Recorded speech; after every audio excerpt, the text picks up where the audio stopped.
Everybody go. Yeah, it's your boy, Harv.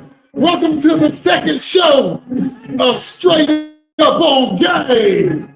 I'm one of your hosts and the main host, the running back guru, Dwayne Wright.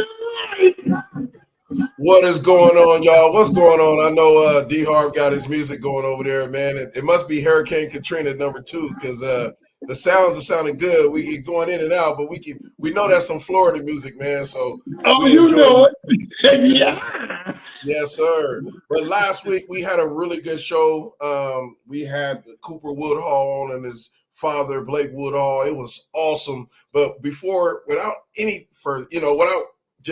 let's take a pause. Matter of fact, let's take a quick pause because our other co-host is actually going to be on with us. Last week, he had some things going on with Fresno State women's soccer.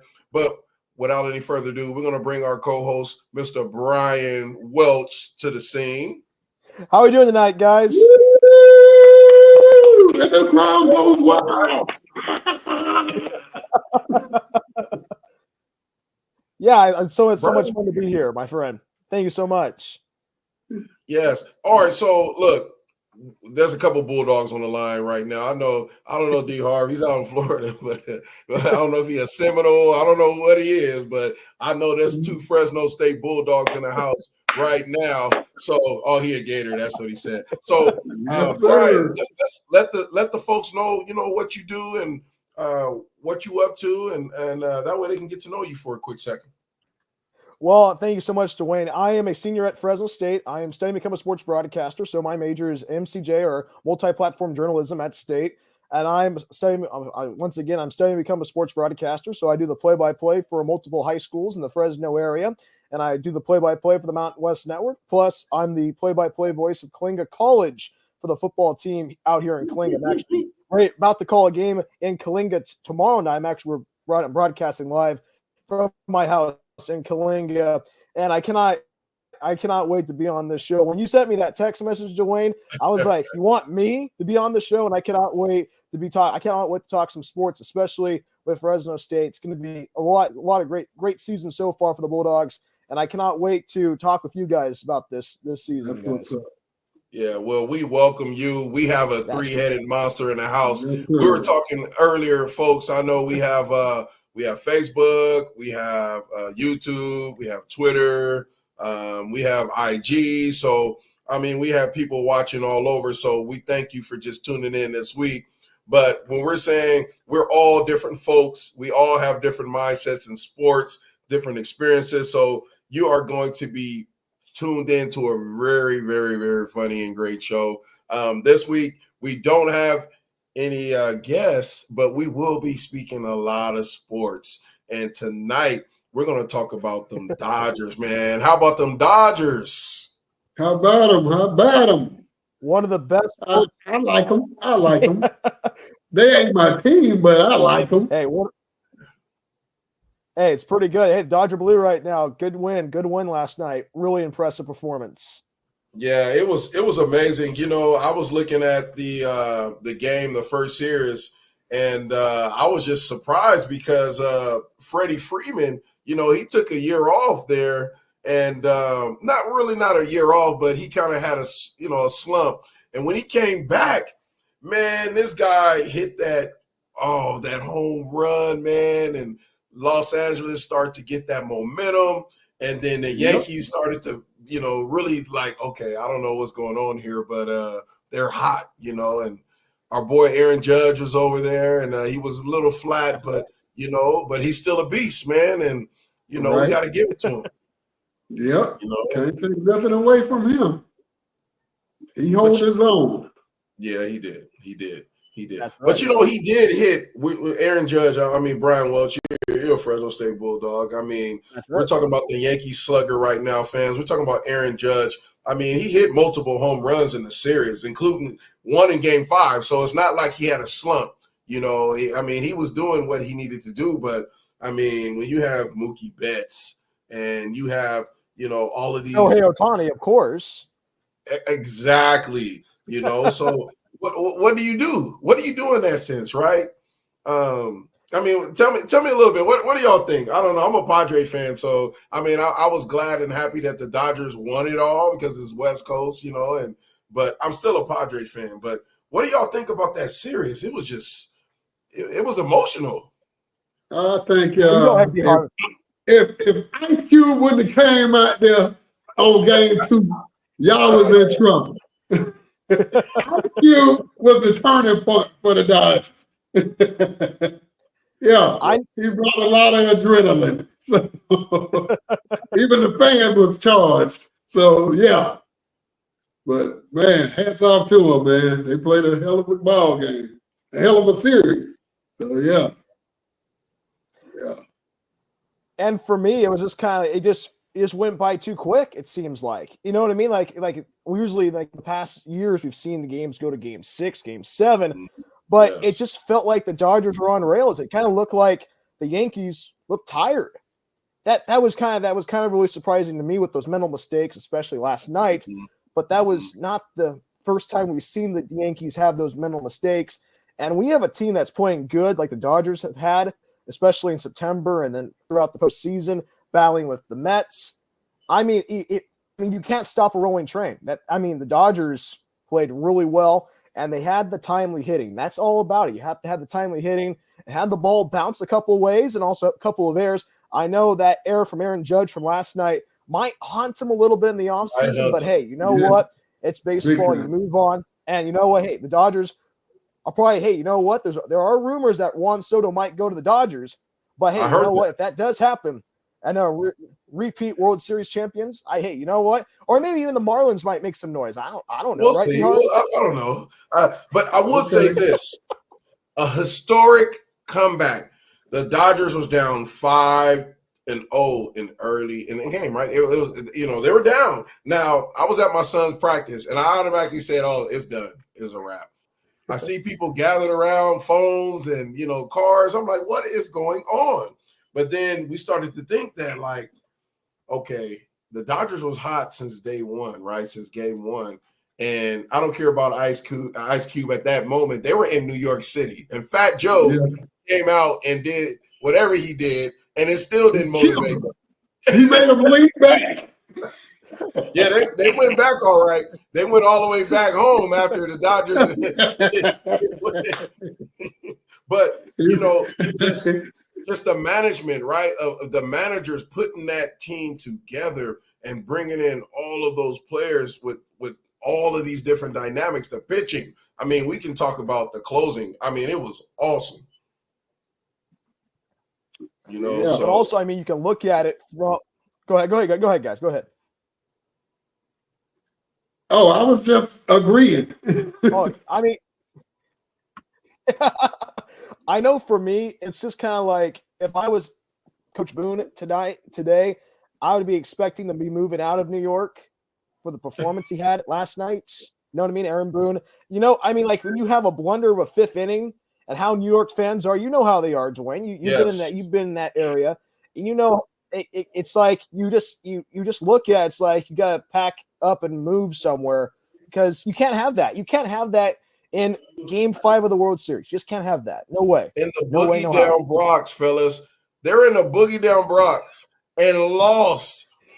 They were up 5-0, 5-0 in a baseball game. That's crazy. And you still couldn't turn it around. There is a problem with management. I'm sorry. I know I don't really – maybe I'm just an ex-NFL player, but I know sports. And I know there's a problem with management when it comes with pitching and movement. So I think in the offseason, maybe they need to do a little bit shopping around and see what they can do. And I mean, it may be a repeat. Who knows? But I like the Marlins too. I think the Marlins may make some noise coming into next season too. I don't know. We'll see. Yeah, they might step it up again and get back on top. So, well, yeah, Florida we really need some sluggers down here again. I couldn't believe they got rid of Stanton to the Yankees a few years ago because he was the bread and butter of the Marlins. And I'm like, really? Okay. Money talks. Money talks. Exactly. Yes, You're walks right. in You're professional sports. So we all know how that goes. But Boy, I fellas, almost made a joke out of that. we're going to get back on this subject, but we're going to go to a really short commercial because we want to make sure that our viewers can be able to catch us on our next show. So I will see you guys in a minute.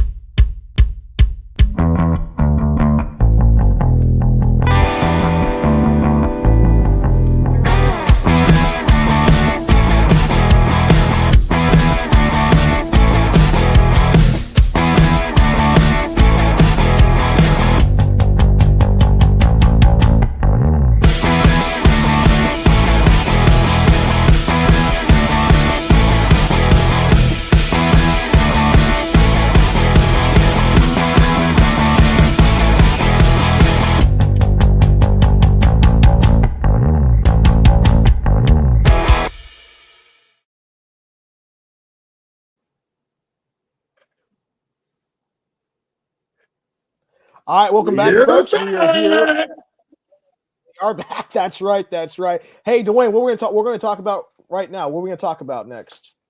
Well, I know that we were going to talk about a little bit of NFL and what's going on tonight, with the NFL and the New York Jets. All right. I actually want to pass that on to you, Bryan, because I know you love talking about Davante Adams. So let's go ahead and talk about what's going on tonight. You know what? A little spookiness in the Meadowlands tonight. It was the Jets taking on the Houston Texans, and the Jets get a win. They defeat the Texans 21-13. Aaron Rodgers with 3 touchdowns on the night. Pretty impressive showing, especially with Davante Adams coming into the Jets. And a little bit, it was kind of a rocky honeymoon, but now I think everything is smoothed out. I know it's the Texans, but I mean, pretty good showing for the Jets tonight. 1 touchdown for Davante Adams. I mean, hey, you know what? People are like kind of talking about the Jets tonight. Like I texted you guys today when we were talking about the show. I said tonight was a must win for the Jets to keep the season going. Plus, you know what? Having 2 bad losses in New York, I don't know what happened in the city. You know what I mean? Like good win by the Jets tonight. Well, of course, Bryan, I'm glad you brought that up. And Harv, I mean, if you think about the Jets and the reunion of just Davante Adams and just Aaron Rodgers, I remember Aaron Rodgers and JUCO, we played against each other, and I knew that guy was going to go to the NFL. He played for Butte College, him and his brother, and he always had a drive, and people always looked at him like he was crazy. But I'm telling you, man, if he has a receiver like Aaron Rodgers, Davante Adams, and you look at the offensive line, they were clicking tonight. I mean, he was just darting those balls left to right. Davante Adams felt at home, and he had a smile on his face. Davante had a big smile. It looked like he was at Fresno State in his freshman year, but he was excited. I like that. That was awesome. What about you, Harv? Yeah, I didn't see it, but I hear it. So I believe it was a good situation for the state of New York. Because with the Yankees going down, then if the Jets go down, man, they're going to burn the whole state down. So, well, if you want to get in the sense of thinking about the Yankees, think about the Dodgers. They won, right? So, I mean, we go outside, I hear gunshots, I hear fireworks, I hear, burning buses on the news. You wake up, and I can just imagine the rats of New York just coming out the sewers and everyone coming out of everywhere, and it was just been a catastrophe. But those boys turned it around. I think it's going to be a good night in New York. It's sort of like a sweet and sour feeling, for the fans. But I'm glad those boys turned it around tonight. Yeah, you seen the rats in New York, and also while you was there. The rats look like people. Well, It depends. It depends what type of where I was in the city. It depends where I was. Now, we'll talk about that later. But go ahead, Bryan. I think Bryan had a point. We'll talk about that one later. Well, I mean, because you played in that division, Dwayne. You know what it's like for Jets fans. You know what that's like. But also, I mean, you have a new player that comes in that's supposed to make a difference in the team, but does not initially. What does that do to the locker room? It depends. You have different players, and I always say this, and I know a lot of the NFL players are probably watching, and our peers. You have different tiers of leaders.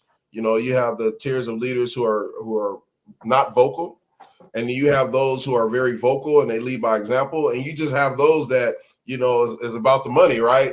I think with their locker room, they have a lot of vets, I believe, that are seasoned. And then when you're in the locker room, you want to make sure that everybody feels at home, especially, when you're going over a hump, you're trying to get over that hump with all the bad adversity that, the Jets face. I mean, think about it. The injury, right? We're talking about the injury with Aaron Rodgers. I mean, I thought his career was over with, and most of us did. And just how he had the tenacity to come back and be ready to go, that's huge. Then he gets his homeboy that they both broke records, at Green Bay to come back. I mean, the season is not over. There's still hope. All right. There's still a way for them to sneak in, maybe into a wild card. I mean, who knows, right? So you just take it week by week. But I think leaders are made in 3 different tiers, 3 different ways to answer that question. Well, I mean, it's for me, it's kind of like everybody's talking about the Jets and saying, hey, I'm worried about it when they fired Robert Saleh. What's going to happen? It's like, it's like the conversation was endless. But I mean, it's good. I mean, it was good to see the Jets circle the wagon, so to speak, and say, hey, you know what? Let's play our brand of football. Let's give Aaron Rodgers time to pick a defense apart, which he did tonight against the Texans. The Texans are not playing well right now. But I mean, it's a kind of a good win, especially losing to the Patriots last week. Not a good showing in New York, but hey, you know what? It's how you bounce back. It's how you get off the mat. Right. And that's what the Jets did tonight. Right. Well, I'll tell you, Brian, the hardest thing to bounce back is coaching. But go ahead and I'll add that when you're done with that. No, you go ahead. Coaching. The hardest thing as a player, right, is to follow a great leader. And I feel all coaches are great leaders because, they're leading men and they're teaching men how to be great, right? So, like, you're following someone's vision so long. Coach came in, he didn't have the longevity there, but the players believed in what he brought there. I mean, think of what he did before he got to the Jets. Think about that. He had tremendous defense. He was at Frisco, right? When he had his, he was running the table at San Francisco. And when he got there, I mean, I can see that you can tell he wasn't really happy. I mean, you didn't have the same bench you had. You didn't have the same type of caliber of players. But when he left, you can see the whole organization kind of just woosah. Okay, let's start over. And that's what it felt like tonight. I when I watched the highlights tonight, I felt like the Jets may have an opportunity to bounce back. That's what I felt tonight. What about you, D. Harv? I didn't see none of it, so I really can't say. I'm just glad they won. That's good to hear. He didn't want any riots tonight in New York City. He didn't want no looting because that's what it's going to go down to when the Dodgers. They're probably still out there. I got plenty family up there, so my sympathy for them because everything New York sports teams they about that life. Right. Of course. And now, hey, we're shifting gears from NFL to college football. Fresno State 5-3 on the season, hosting Hawaii on Saturday. Yeah. I know that brings up a lot of memories for you, Dwayne. I mean, my first question is to you. I know you played for the Bulldogs way back in the day. Do you have any favorite memories of going up against the Rainbow Warriors? Well, I can say that I had mixed feelings going against the Warriors. Now, when we went to Hawaii, we got blown out my first year, and then the second year they came to Fresno. We ended up beating them, I believe. And then my junior year, my draft year, we lost again. I think it was like 60-7 or 0. I don't remember, so long ago. But I always respected Hawaii. I always respected, the rivalry we had with Hawaii. But there's nothing like Bulldog football. There's nothing like us playing Hawaii, Boise. You know what I mean? But I will say this about Hawaii. They are a trickery type team. You know, if you play them, yes, on film, they look tough, right? They're grinding, and I don't know how it is now, but I remember playing them with the big Samoans and Tongans and rough and tough linebackers flying all over the place. You know, it was something to look forward to. You know, but now the game has changed. The game is, you know, spread offense. You know, it's more fast, elusive, and I know Hawaii is pass heavy, right?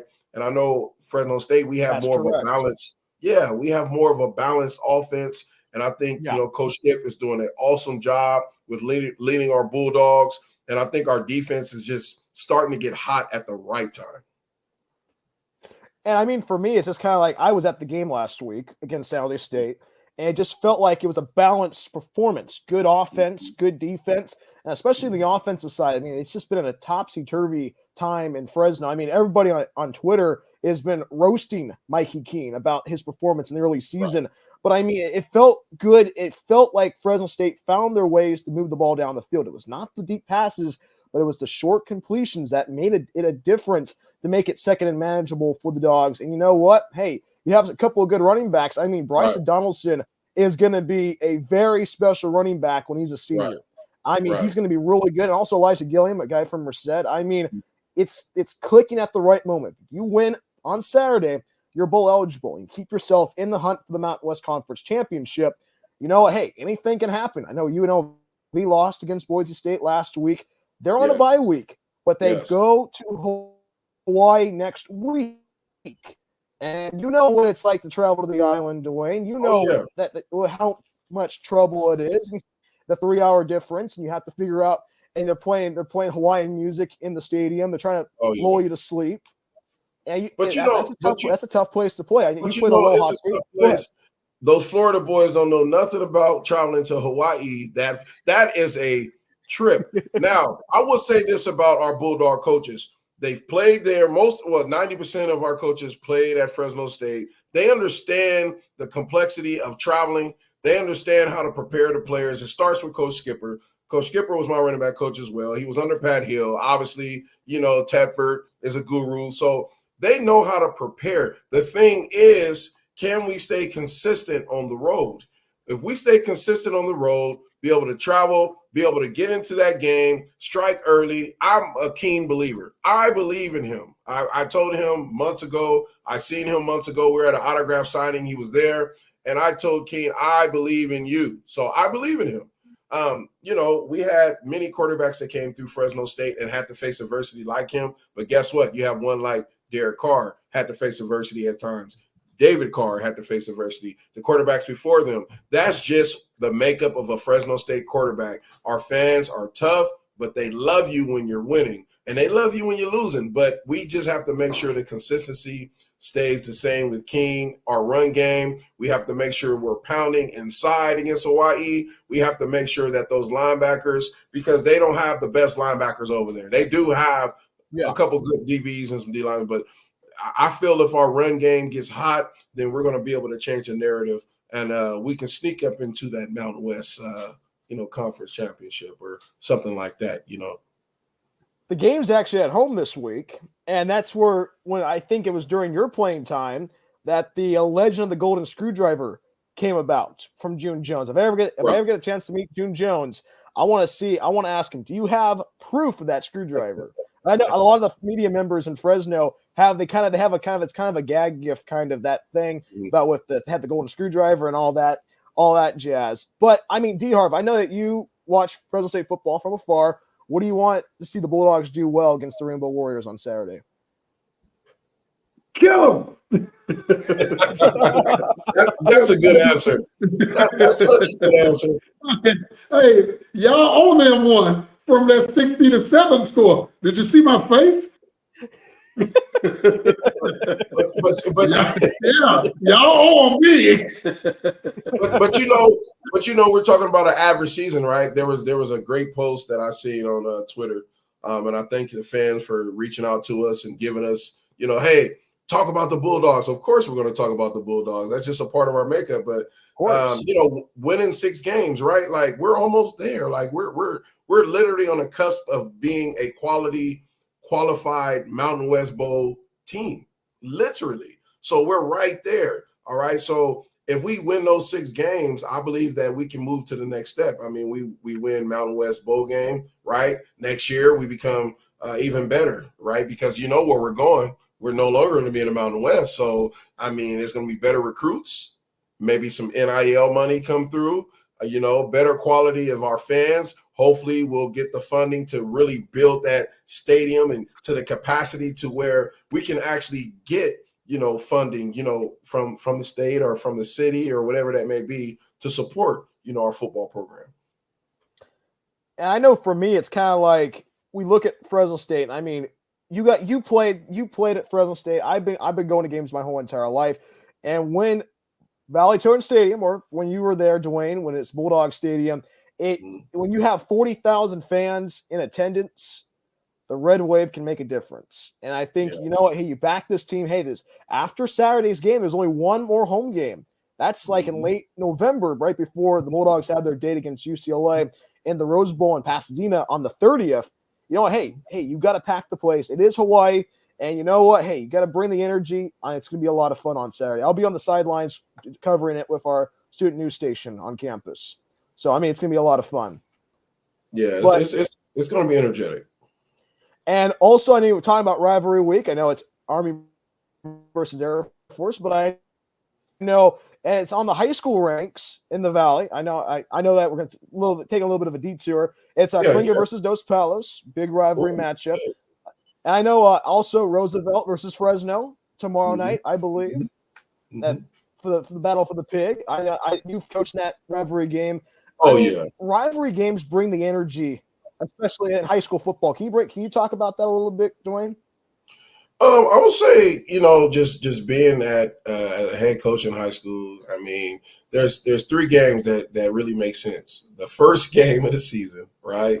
And then you have your rivalry game, and then you have your homecoming, because those are the games that really make sense, to the students, right? To the student athletes, because those are the most memorable games, right? You win those games. Yes, you want to win a playoff game. You want to go to CIF. You want to win, but those are the most memorable times being a coach, because you actually can see the growth of those players in probably the biggest games that they will ever play in their life, unless they go on to the next level. So I feel that high school rivalry games, in San Diego, I went to Lincoln High School, and our rivals was Morris High School, in San Diego. And then before I went to Lincoln, I went to Morris. So it was Morris versus Lincoln. And then it goes even further, fellas. It goes all the way to Pop Warner Youth. And we have Morris High School, and our youth Pop Warner was Skyline Pop Warner, which was in Skyline. And then you have Lincoln High School Pop Warner team, which was Valencia Park Hornets. So it's like you grow up ready to get into these battles with your friends and your peers. So I think it's the greatest thing ever, high school rivalries, but it's going to get heated. Oh, yeah, it's going down in the Valley, in the city, and in Florida, it's going down. And also, I mean, Harv, I mean, you're kind of in the mecca of rivalries. I mean, with Florida State, Florida versus Georgia. I mean, you're right in the middle of everything there, my friend. Right dead smack in the triangle, man. But I only love one team, and that's the one that chalk. So yeah, it's a big week for Miami, for the Canes, and for the Seminoles, which I say FSU. So and you. so I'm looking forward to looking at the game. Well, after I get off from refereeing, so it's gonna be good. Even though Florida State is horrible this season, which I never seen anything like that in my life, for them to be winning forever. So it's never happened in my lifetime. But man, the Canes look real good. So it should. They usually play each other well. It's usually a 2-3 point difference. And I think with you being in Florida, Harv, does that make the rivalry a little bit more interesting when Florida takes on Florida State? I mean, like Florida might be going bowling. I mean, does Florida State in their shoes say, hey, you know, let's just spoil the Gator season? Hey, you know what? Get the rivalry win. You know what? Knock them out of bowl contention. Oh yeah. Oh, it go down between us and them. Oh, yeah. Yeah. Because they hate to see us doing better than them. So I get it from my friends, man, and my Facebook friends. Man, I got a cousin, he's a big Bulldog fan, and he let me have it because they won like eight of the last 10. So man, it's gonna be, I hope Florida plays well enough to be close. I don't think we'll win, but hopefully it's close. I gotta add something. I don't know. I'm still in those days where they used to have Florida versus California in high school, and I really do believe that California has better football players than Florida. You know, that can be an argument. That can be an argument we talk about later, but I can say positional wise, you guys probably have more speed. But if we want to get technical, you guys probably have more speed. But you know, quarterbacks, California, running backs, California, receivers, California, O-linemen, Florida, linebackers, Florida. I mean, none of the offense. No offense. I'm taking the receiver. You got to the receiver. Maybe I'm being biased. Y'all ain't better than us on that wide outside now. Y'all, no sir. You can't have the receivers. You can keep them. Well, I know for me, it's kind of fun. Yeah, I know for me, it's kind of funny. What's your thoughts, man? I want to hear your thoughts on this. Well, I mean, for me, I have a good friend that used to do the play-by-play for St. John Bosco, and I always like listening to the Braves and how they travel around like a pseudo D1 squad. But it's always fun when St. John Bosco takes on St. Thomas Aquinas. I always like watching that game. It's an early season matchup. I mean, it's on ESPN. Like, there's nothing on besides like the Week 0 college football games. Watching a good high school game between the Florida and California schools. I mean, hey, you know, it's good stuff. My thing is, I know there's leagues in with the CIF, and you have to play your league and all that. But I mean, it'd be kind of interesting to see St. Thomas Aquinas play St. John Bosco like right now. You know what I mean? Like before going into the playoffs, good battle. Like right now, huh? Like hey, now. I know I'm not the schedule. Yeah, exactly. But you know, hey, look, you know what I mean? Like I know D-Harv's like saying we'll have a lot of Florida viewers soon because we like to debate a little bit, but I have to throw out my alma mater, Lincoln High School. We used to be the #1 NFL produced high school in the country, in the world. But you know, since then, you know, they closed down our high school, and then we actually had a coach, David Dunn, Fresno State Bulldog, that actually built up our football program. And we won multiple state championships within the last 6-7 years. So big kudos out to David Dunn and those Hornets. You know, we are #1 in San Diego right now ranked. So I have to put that out there. But nobody seemed to want to play us in San Diego or the county. Nobody wanted to play Lincoln High School. And I was wondering why. It's because of that same thing as a Florida, right? We talk about Boscos and things like this. It's because people are afraid to play talent. They are afraid to play these schools because they feel that they will not be able to last. Well, I'm sorry to say that's just what it is, right? So, yeah, big shout out to all the big time schools out there that's doing their thing, and to the coaches grinding. You know, appreciate y'all. Anyway, when you can't shout out to high schools, I'm gonna give a big shout out to them Cocoa High Tigers, 3-time back-to-back state champs here in Florida. Okay, so all right, big kudos out there, yes sir, yes sir, nationally ranked. They was this season, but they done lost a few this season. But last year, St. Thomas Aquinas ripped them off. So, yeah, the refs ripped them off last season because Coco should have been undefeated. You got to talk to your boys then, D-Harv. You got to call you a ref, man. You got to talk to your boys. Tell them they were from down south. Coco went to them. So they were from down south, but they got suspended. Oh man, that's it was a wild, mess. It was a mess. Yeah. Wow. In the last 34 seconds. We're gonna send it back to Bryan so he can get us back on track. We'll be talking about rivalry games all weekend. You know what I mean? But it's back to you, Bryan. Go ahead, brother. And have any? Hey, I know our studio audience probably has some thoughts about this. I know. Like, do we have any comments in the? Do we have any comments in the chat right now, Dwayne? Do we have any chat comments? Not quite yet. Oh, one person said, "Who is your favorite college team? Who is your favorite college team?" Ooh. Well, I mean, if you look in the background, like who is your favorite college team? That's the question. They must have just got. I would say, hey, it's Fresno State. Mine is Florida. I know. Hey, can you do the chop again, Harv? Do the chop. Do the chop, Harv. Oh my God! You know what?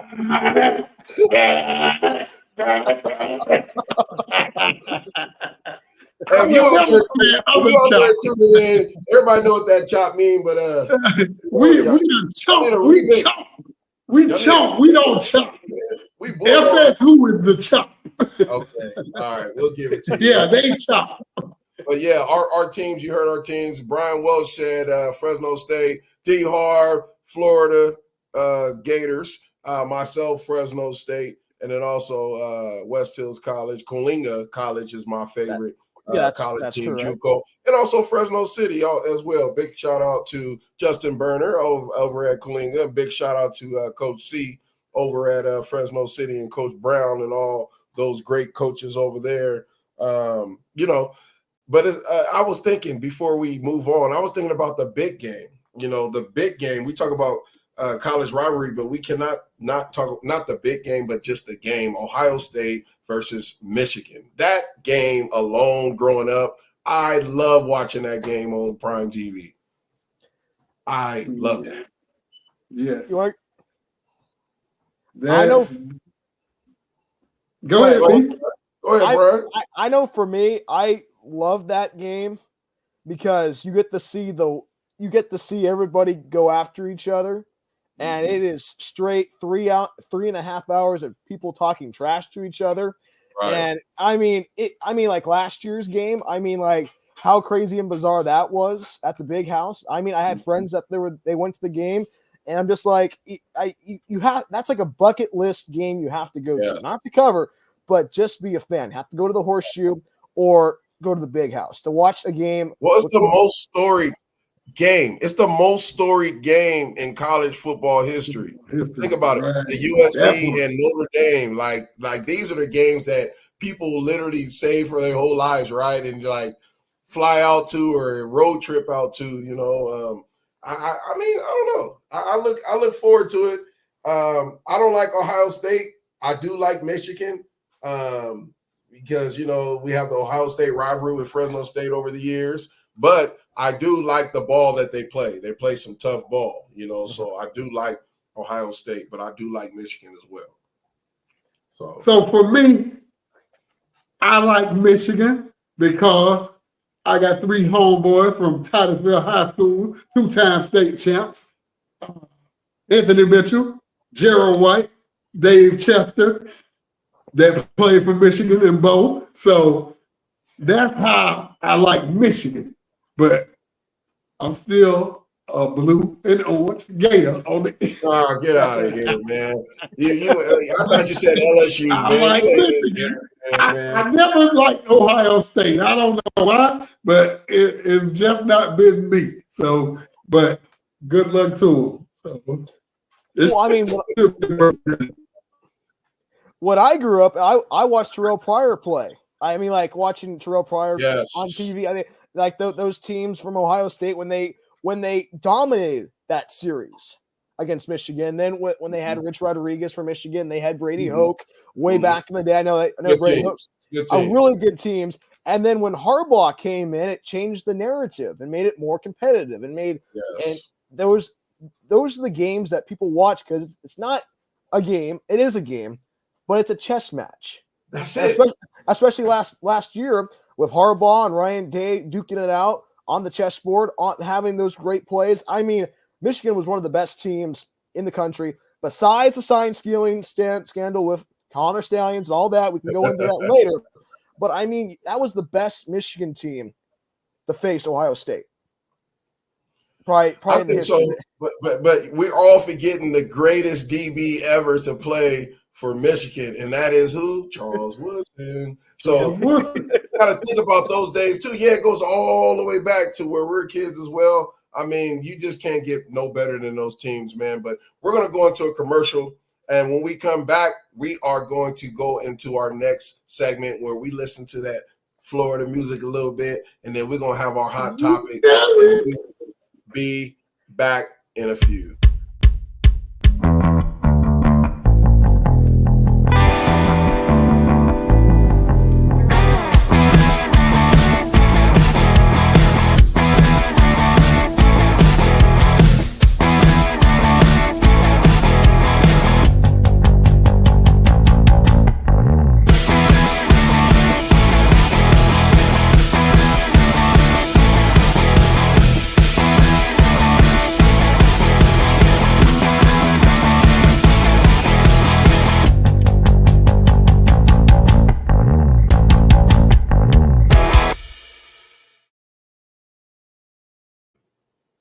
Yo, we are back. And it's no other than D Harv. This is his segment, so I'm going to let him take over this segment before we get into some juicy Heisman talk. We're going to let D Harv get us in the mood real quick. Get us in the mood a little bit, D Harv. There we go.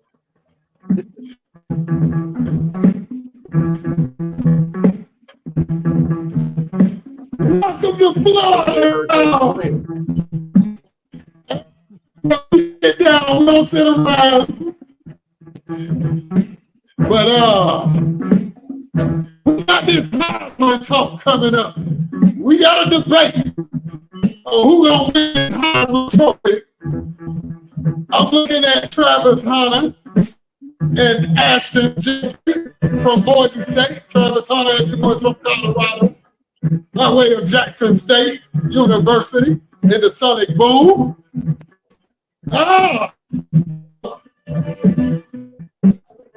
Travis Hunter on field is just amazing.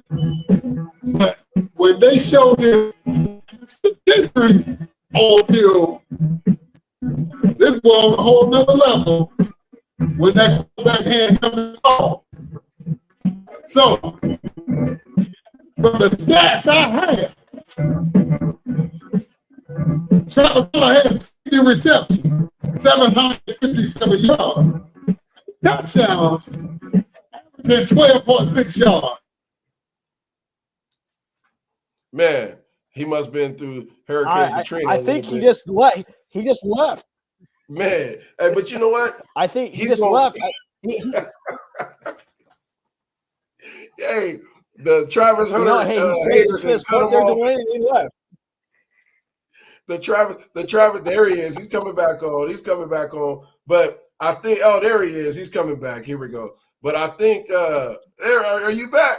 Are you back, D-Ho? Yeah, I don't know what happened. They must have got mad at me talking about Travis Hunter and Ashton. So, but yeah. But on the defensive side, Travis Hunter got 13 solo tackles, so interception, and 38 touchdowns. That must be for real stats. No, I think it's 38. He has 38 38-yard interception. Oh, 38 yards. Okay. Yeah, 38 touchdowns. We're talking about record. Yeah, nobody will ever break that right there. You know. Right. But we're gonna go over those stats real quick, D Harv, because I know you went in and out on it. So I know our fans. I'm gonna go over what you just said real quick so they can actually hear. We're talking about Travis Hunter's stats. Okay, D Harv already mentioned them. Offensive stats. 150. Oh no, I'm thinking of Gentry. I'm sorry. 60 receptions, 757 yards, 8 TDs. He averages 12.6 yards a catch. That's ridiculous. We're talking about the offensive side. Now we're talking about the defense. D. Harv already said he had 20 total tackles, 13 total tackles, 7 assists. He has 0 forced fumbles. He has 1 interception for 38 yards. I mean, come on. I mean, he plays both ways. He plays both ways. Both ways. That's what I'm leaning on. Both ways. This dude giving a lot of energy to play both sides of the ball. That's just crazy. So that's where I'm leaning. Travis Hunter as the Heisman. But man, this dude that's running that ball for Boise State, though, he's different.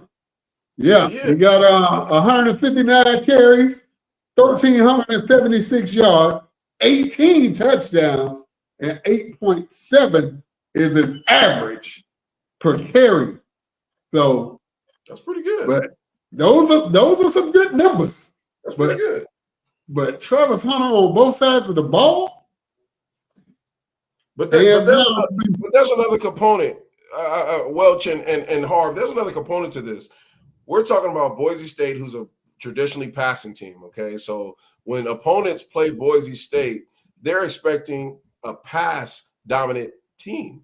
Right. This gentleman came in and shocked the whole world because I'm sure that the opponents of Boise was not preparing for a run game in the offseason or preparing, week to week. So they have to prepare themselves to try to stop the run and the pass. That's difficult. And then if you get the pass game to go, that's why this gentleman is so successful. Now, I've seen some great running backs in my time that did this at Fresno State as well. It's just a different time. It's a different time and era, right? So him putting up these numbers, they seem like they're mediocre to running backs, right? But you have to think about nowadays how the game has changed.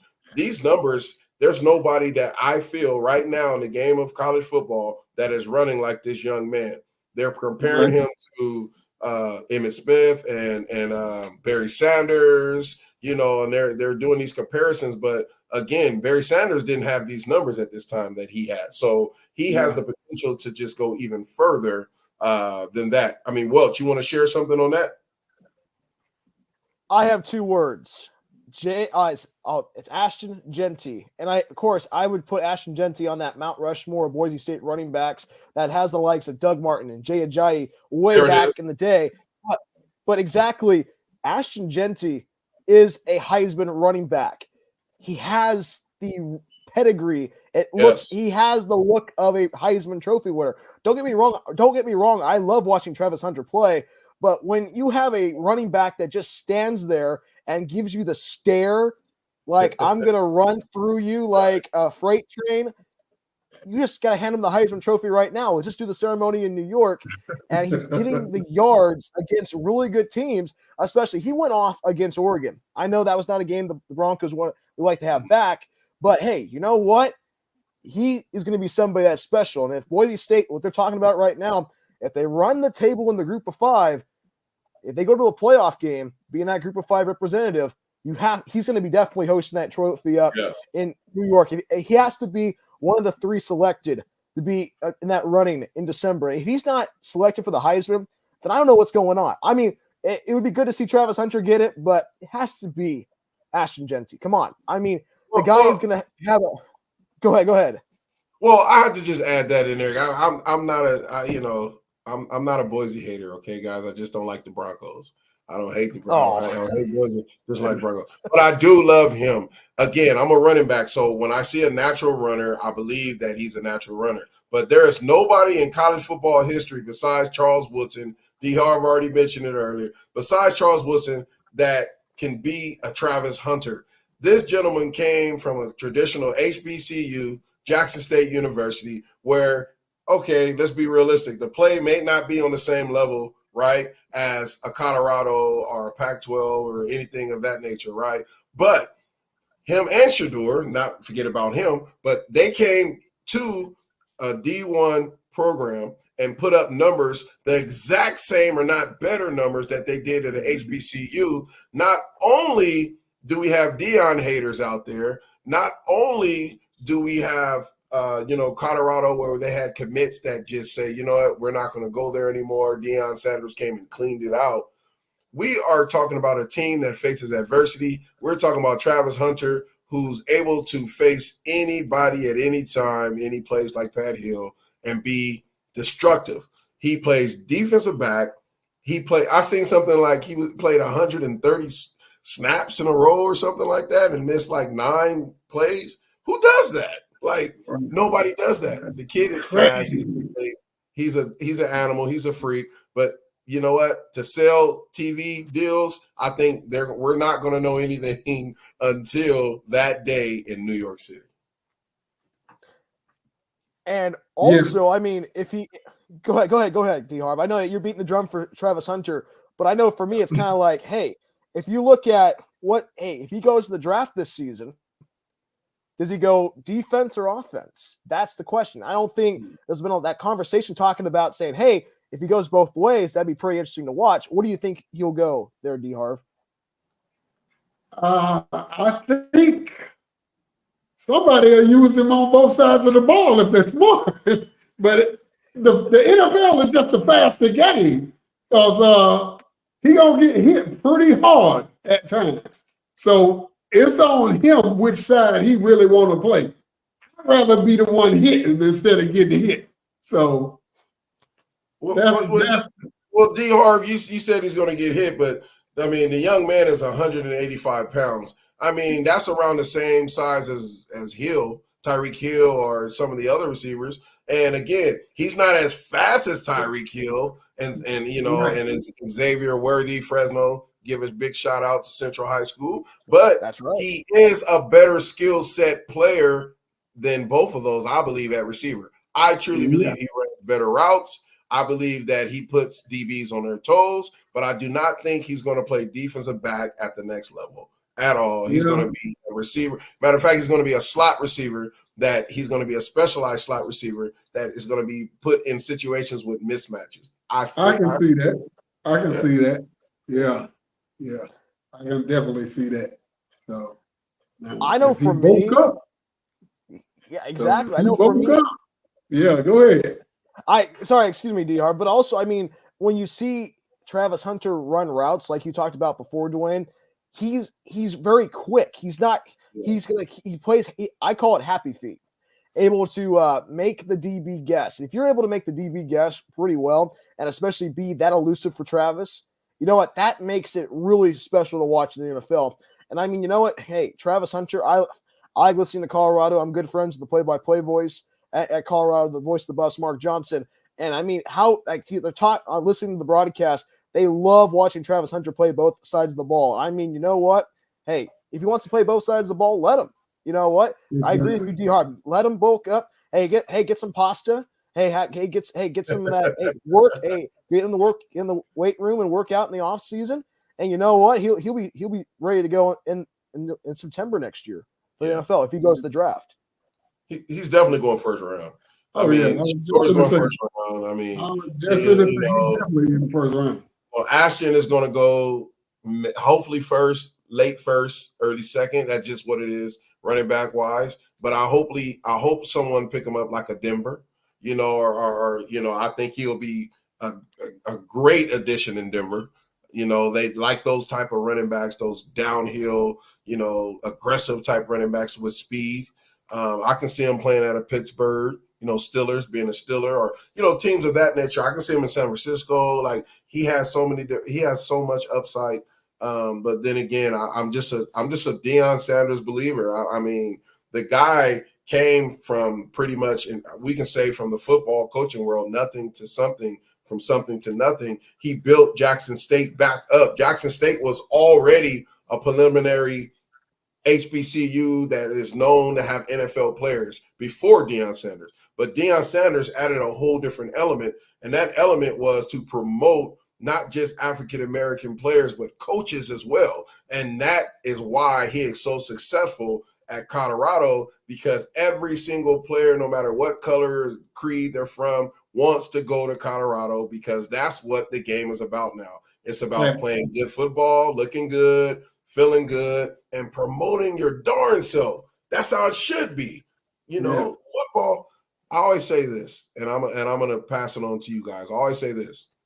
We take sports so serious now. Yes, I love wearing suits. Many of us wore suits playing football games or basketball, professional baseball. But like, if a guy wears sweats, we're looking down on him and saying like, why is he wearing sweats to a pregame, or why is he wearing Crocs? Or, I mean, come on, like, this is sports. Sports is the only sport. Well, sports is the only sport, but sports is the only entity that you can be as aggressive as you want. You can think freely as you want. You can follow the rules and still do the great talents that God gave you, but you can be yourself. And that's what I like about Deion Sanders and what he's bringing to the table at Colorado. They said he couldn't do it, and now look at him. They said he couldn't do it. He's, I mean, what? One game away from being in a bowl game or bowl eligible, or he's already bowl eligible. I mean, he's going to change the face if he don't go to the Jets next year. Yeah, but I would like to see Shador in Dallas as our quarterback and just get rid of Dak. Oh, man. Come on, man. You don't like Dak, or what? We're on Heisman talking. We're all the way back to Dak. What do you don't like about Dak, man? Come on. Shador got a chance. Well, he might be the third pick in New York for the Heisman. So, yeah, just throwing that out there. That's right. All right, we're going to go into one more commercial before we bring it back. Oh, no, we're no. You know what? Bryan did have something he wanted to say about that. I'm sorry, Bryan. Go ahead, man. You're good, Dwayne. But I mean, it's not. I love Coach Prime and how he's having his players have accountability. You know what I mean? Like, it's not like, especially like you see those meetings he has with his players in front, like when they post on Twitter and stuff. He's holding his players to a high standard on the field, but also off the field, because you are a student athlete, student first, athlete second. And he's preaching that because he's saying, hey, you know what? You may not go to the NFL, but you have to pass your classes because you might get that degree is very valuable. It's very important. Oh yeah. Thank you for bringing that up, Bryan. We appreciate that. Let's talk a little bit more about that and tie that into a little bit of Fresno State and also just NCAA when we come back. We'll see y'all in a quick second.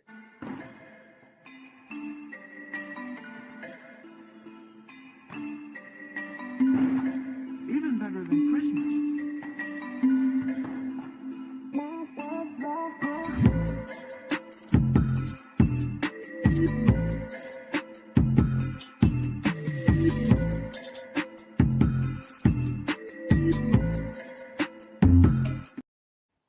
All right, we are back. I think Welch was talking about the academics, right, from Deion Sanders. He was speaking how Deion Sanders is more than just a coach that speaks prettiness and, you know, all those good things that a recruit wants. He says, Bryan says, you know, it's all about academics, which that is number one. You know, being a student athlete, you know, a lot of people always criticize that student athletes have it the easiest, which is not true.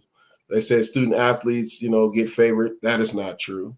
You know, while regular students are studying for a test for a whole week or weekend, student athletes have to go to the weight room. They have to take care of their bodies. They have to go to practice. They have to go to practice. They have to go to meetings. They have to go to the media. Then they have to go to, you know, practice and then meetings and then class and then all that good stuff. And you have to learn how to balance yourself. That's one thing I like what Bryan said about Deion Sanders. He's a Hall of Famer. So you would think he should know the steps, right, on how to take those initiatives to have those players to be positive, right? Well, I know for me, it's just like, hey, I was a student athlete. I mean, I played tennis in high school. I know I'm not a D1 athlete, but I know for me, it's like you have practice, you have study hall, and you have to go home and you're sore and you're tired. And I know it's easy for me to say because I'm a broadcaster now, but it's like you kind of think about like, hey, you know what? This is kind of the grind right now. But also, hey, it's also midterms. We just finished up midterms at Fresno State. Everybody's tired. And I know, especially for student athletes, hey, you got to have that. Hey, you're studying and also at the athletics, you're a student first. That's the thing. That's the thing right there. You're a student first and an athlete second. You got to take care of all this stuff in the classroom. Like for you at Fresno State, Dwayne, hey, you know what? Pat Hill always talked about being successful in the classroom.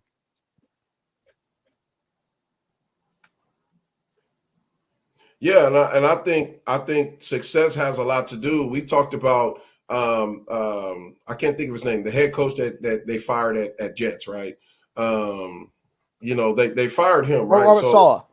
Yeah. So think about that, right? You have a head coach with a vision. That vision sticks with you for the rest of your life.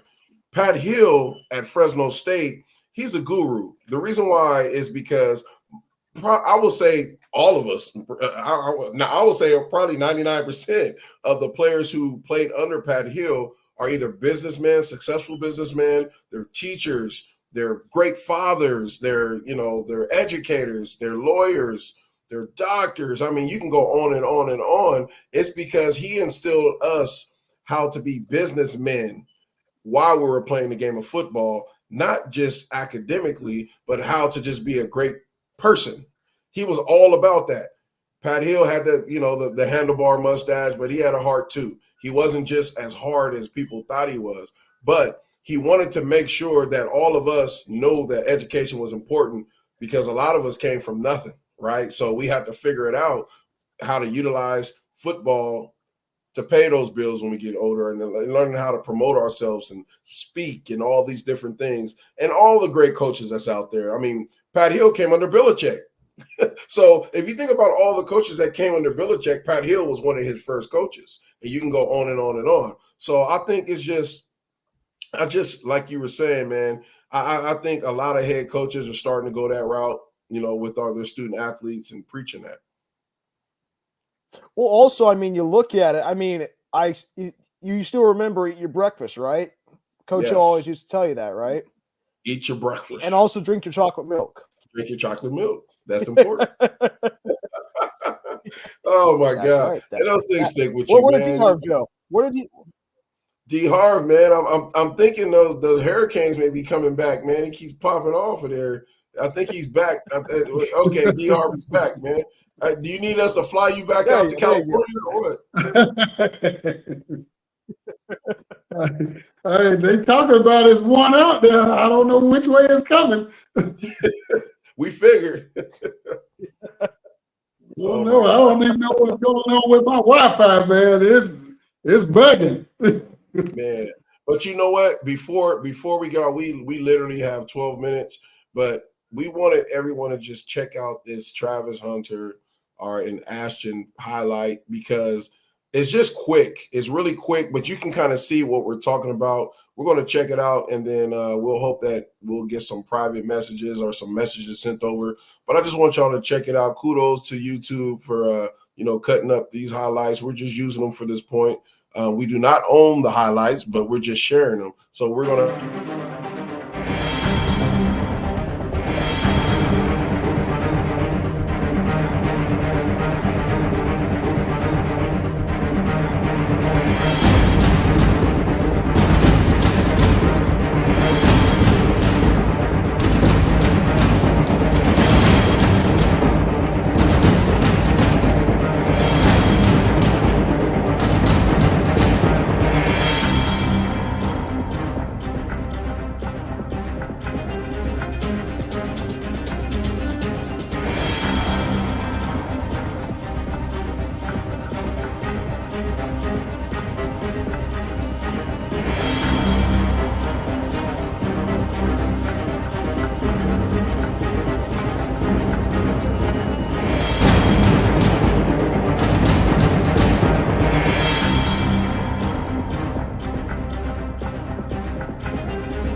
All right, all right. You talking about turning somebody into a believer? I'm sorry, just those highlights alone. I mean, oh boy, man, Travis Hunter, he's going to win a Heisman. He's going to win a Heisman.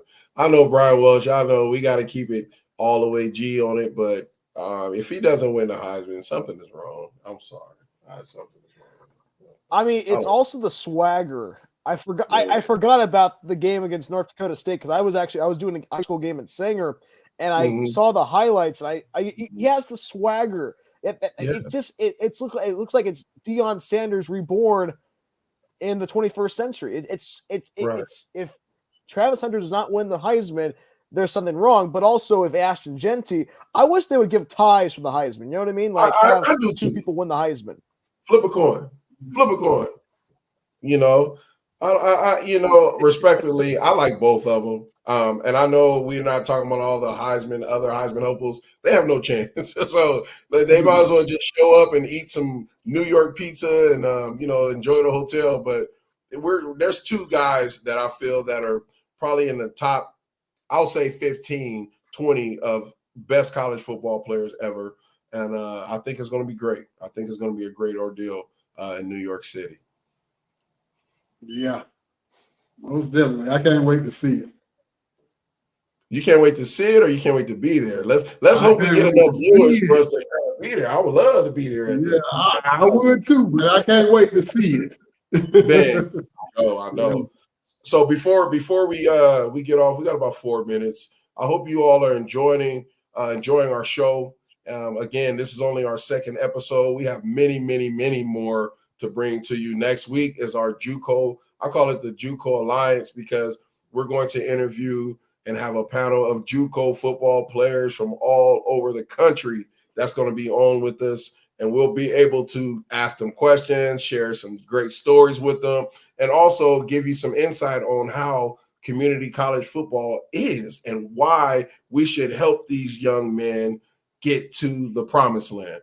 All right. So as you can see, I'm wearing the Tongva football. That's Gabrielino High School here in Los Angeles County in San Gabriel. I'm going to try to wear a different hat every single show. So if you want to stay tuned, send us a message, shoot us a text or email, get on all the social media plugs. You see our social media, you can see everybody's down there. If you look at our IGs and our Twitter X's, we have all the information. And we'll be able to, kind of answer your questions because we want our show to be funky. We want it to be. We want it to laughter. We want people to laugh. We want people to cry.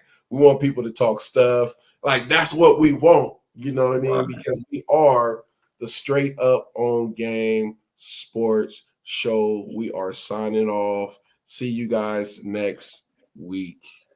Yeah. See ya.